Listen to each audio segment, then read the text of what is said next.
नमस्कार मित्रों, कैसे हो आप? कोरोना संक्रमण काल में मैं समझता हूँ कि आप घर पर सुरक्षित होंगे, कुशल होंगे।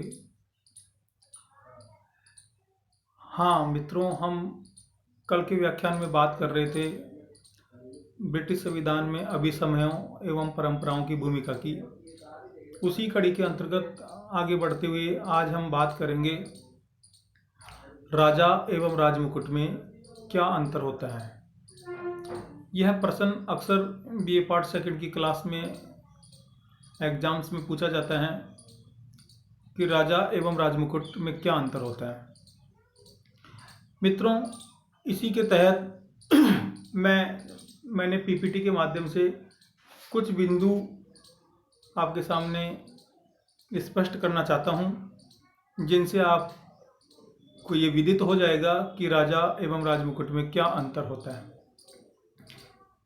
पहली बात, राजा एक व्यक्ति होता है। राजा एक व्यक्ति होता है, जबकि राजमुकुट एक संस्था होती है। ये आपको अच्छे से पता होना चाहिए कि राजा एक व्यक्ति होता है, जबकि राजमुकुट एक संस्था होती है। दूसरा बिंदु, राजा मृत है, जबकि राजमुकुट शाश्वत है। क्योंकि राजा व्यक्ति है तो मृत होता है, व्यक्ति आते रहते हैं, जाते रहते हैं, लेकिन संस्थाएं कभी खत्म नहीं होती। आपने देखा होगा अपनी कॉलेज में प्रारंभ से लेकर आज तक कितने प्रिंसिपल आए और चले गए, लेकिन जो प्रिंसिपल का जो पद है वो आज तक शाश्वत रूप से बना हुआ है। पद समाप्त नहीं हुआ, व्यक्ति बदल गए। इसी प्रकार राजा बदल जाता है, लेकिन राजमुकुट स्थायी रहता है, शाश्वत रहता है। तीसरा बिंदु, राजा अस्थायी होता है। राजा अस्थायी होता है, राजा बदलता रहता है। राजा के बाद में राजा, फिर उसका पुत्र राजा, फिर उसका अगली संतान उसकी राजा। तो राजा बदलते रहते हैं, राजा आते रहते हैं, जाते रहते हैं। लेकिन राजमुकुट जो संस्था है, जो पद है, वो आज तक स्थायी रूप से बना हुआ है ब्रिटिश संविधान में। और ये आप किसी भी संवैधानिक पद पर या किसी भी संस्था के किसी भी पद पर आप ये देख सकते हो कि पद स्थायी रहता है, पद पर आसीन होने वाला व्यक्ति बदल जाता है। चौथा बिंदु जो इन दोनों में अंतर को स्पष्ट करता है, राजा शक्तिहीन होता है, जबकि राजमुकुट सर्वशक्तिशाली होता है। ये बात आपको ज्ञात होगी कि वास्तव में व्यक्ति में कोई शक्ति नहीं होती। शक्ति होती है उसको धारित करने वाले पद में। पद में शक्ति होती है, व्यक्ति में कोई शक्ति नहीं होती। आपने देखा होगा कि जब हमारे महाविद्यालय के प्राचार्य छुट्टी पे जाते हैं और उनके बाद में जब कोई नेक्स्ट व्यक्ति प्राचार्य पद पे दायित्व ग्रहण करते हैं, तो ऑटोमेटिकली वह शक्ति उस व्यक्ति में आ जाती है। तो ये पद की शक्ति है, व्यक्ति की कोई शक्ति नहीं है। जो व्यक्ति सामान्य रूप से सहायक आचार्य से आचार्य कहलाता है, वही व्यक्ति जब प्राचार्य के पद पर बैठता है तो उसमें प्राचार्य पद की शक्ति आ जाती है। तो कहने का मतलब मेरा ये है कि राजा शक्तिहीन होता है, राजमुकुट सर्वशक्तिशाली होता है। राजमुकुट में शक्तियां निहित होती है, ये आपको अच्छी तरह समझना चाहिए। अगला बिंदु, राजा एक व्यक्तिक कार्यपालक होता है। राजा तो एक व्यक्ति होता है, और राजमुकुट सामूहिक कार्यपालक होता है, बहुल कार्यपालक होता है, क्योंकि राजमुकुट एक संस्था है।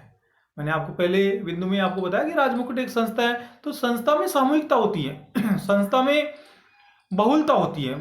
तो ये राजमुकुट बहुल कार्यपालिका का उदाहरण है, जबकि राजा एक व्यक्तिक कार्यपालिका का उदाहरण होता है। वो एक व्यक्ति है और राजमुकुट एक संस्था है। ये बात आपको स्पष्ट हो जानी चाहिए। अगला जो अपना बिंदु है, राजा राजतंत्र का प्रतीक होता है। ये बात तो आपको विदित है ही कि राजा राजतंत्र का प्रतीक होता है, क्योंकि राजा 3 प्रकार की शासन व्यवस्थाएं प्रचलित होती हैं सामान्यतया: राजतंत्र, कुलीन तंत्र और प्रजातंत्र। अरस्तु ने भी इन 3 प्रकार की शासन व्यवस्थाओं की बात कही है: राजतंत्र, कुलीन तंत्र और प्रजातंत्र। हाँ, उन्होंने इन 3 शासन व्यवस्थाओं के 3 सकारात्मक और 3 नकारात्मक रूप बताए कि एक व्यक्ति का शासन राजतंत्र। और अगर वो विकृत हो जाए तो तानाशाही तंत्र कहलाता है। कुछ लोगों का शासन सकारात्मक रूप उसका कुलीन तंत्र, और यदि वह विकृत हो जाए तो फिर वह धनिक तंत्र की श्रेणी में आता है। इसी प्रकार बहुत से लोगों का शासन, अब यहां अरस्तु ने बहुत से लोगों के शासन के जो श्रेष्ठ रूप है उसको पॉलिटी कहा है, और जो उसका विकृत रूप है उसको भीड़ तंत्र कहा है। तो मेरा कहने का मतलब यह है कि राजा राजतंत्र का प्रतीक होता है, जबकि राज मुकुट लोकतांत्रिक लक्षणों को स्पष्ट करता है। उसमें लोकतांत्रिक लक्षण होते हैं, लोकतांत्रिक लक्षण दिखाई देते हैं। इसका मतलब यह है कि जैसे जैसे लोकतंत्र का विकास होगा, जैसे जैसे डेमोक्रेसी डेवलप होगी, वैसे वैसे राजमुकुट की शक्तियां बढ़ती जाएगी और राजतंत्र की शक्तियां सीमित होती जाएगी। तो राजमुकुट लोकतांत्रिक लक्षण इसमें स्पष्ट रूप से दिखाई देते हैं, जबकि राजा में राजतंत्र के लक्षण दिखाई देते हैं। और ब्रिटेन ऐसा देश है जहां राजतंत्रात्मक लोकतांत्रिक व्यवस्था प्रचलित है। ये ब्रिटेन में आपको एक विरला उदाहरण देखने को मिलेगा।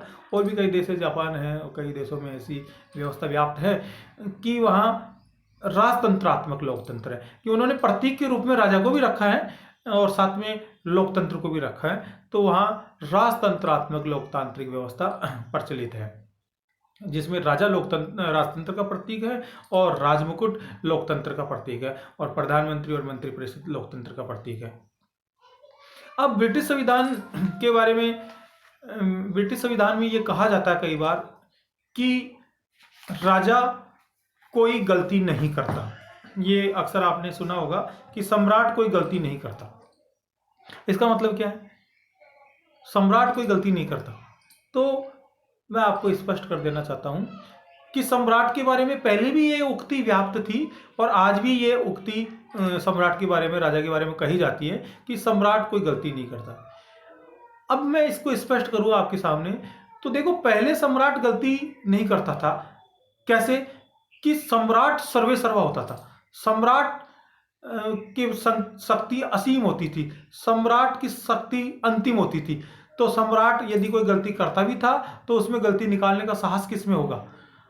तो इसलिए ये कहा जाता था कि सम्राट कोई गलती नहीं करता। अब आज के संदर्भ में देखते हैं, जब वहाँ ब्रिटेन में लोकतांत्रिक व्यवस्था व्याप्त है, प्रचलित है, तो आज के संदर्भ में भी कहा जाता है कि राजा कोई गलती नहीं करता। अब कैसे नहीं करता राजा कोई गलती? देखिए, आज राजतंत्र की शक्ति केवल नाम मात्र की है, जबकि लोकतांत्रिक शक्ति वास्तविक है, जिसमें प्रधानमंत्री और मंत्रिपरिषद की शक्ति वास्तविक है। तो आज प्रधानमंत्री और मंत्रिपरिषद जो भी प्रस्ताव पारित करती है उस पर राजा को अनुमोदन करना आवश्यक होता है। तो ये कहना कि राजा कोई गलती नहीं करता, वास्तव में राजा आज की तारीख में कोई गलती नहीं करता। क्यों? क्योंकि राजा तो वही करता है जो प्रधानमंत्री और मंत्रिपरिषद कहती है। प्रधानमंत्री और मंत्रिपरिषद जैसा प्रस्ताव पास करती है वैसा राजा करता है। तो राजा की गलती करने की कोई संभावना नहीं बचती। तो दोनों ही संदर्भ में बात सटीक है कि सम्राट कोई गलती नहीं करता, राजा कोई गलती नहीं करता। पहले तो इसलिए गलती नहीं करता था क्योंकि वो अंतिम शक्ति होती थी, वो सत्ता का अंतिम केंद्र होता था, वो सर्वे सर्वा होता था। और आज गलती इसलिए नहीं करता क्योंकि राजा वही करता है जो प्रधानमंत्री और मंत्रिपरिषद कहती है। तो राजा कोई गलती नहीं करता।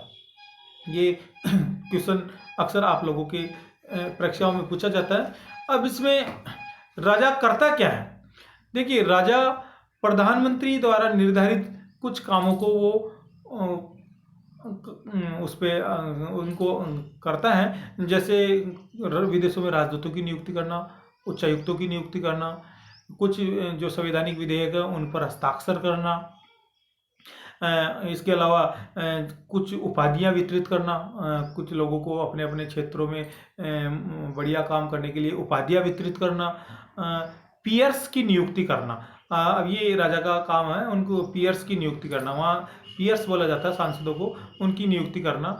और इवन प्रधानमंत्री और मंत्रिपरिषद के सदस्यों की भी नियुक्ति राजा के द्वारा की जाती है। और राजा लोक सदन का विघटन करता है प्रधानमंत्री की अनुमति से, प्रधानमंत्री के अनुमोदन से।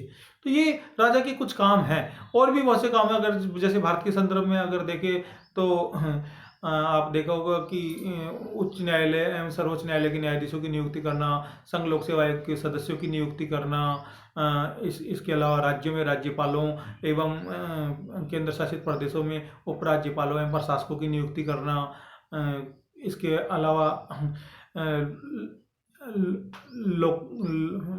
लोकपाल की नियुक्ति करना, और भी आप लोगों ने देखा होगा नियंत्रक एवं मालिका परीक्षक की नियुक्ति करना। ये सब काम अपने यहाँ भी राष्ट्रपति करता है, और कुछ ऐसे ही काम ब्रिटेन में राजा के द्वारा किए जाते हैं। तो मित्रों, आज की व्याख्यान में इतना ही। अब अगली बात अपन नेक्स्ट व्याख्यान में करेंगे। धन्यवाद आप लोगों को बहुत।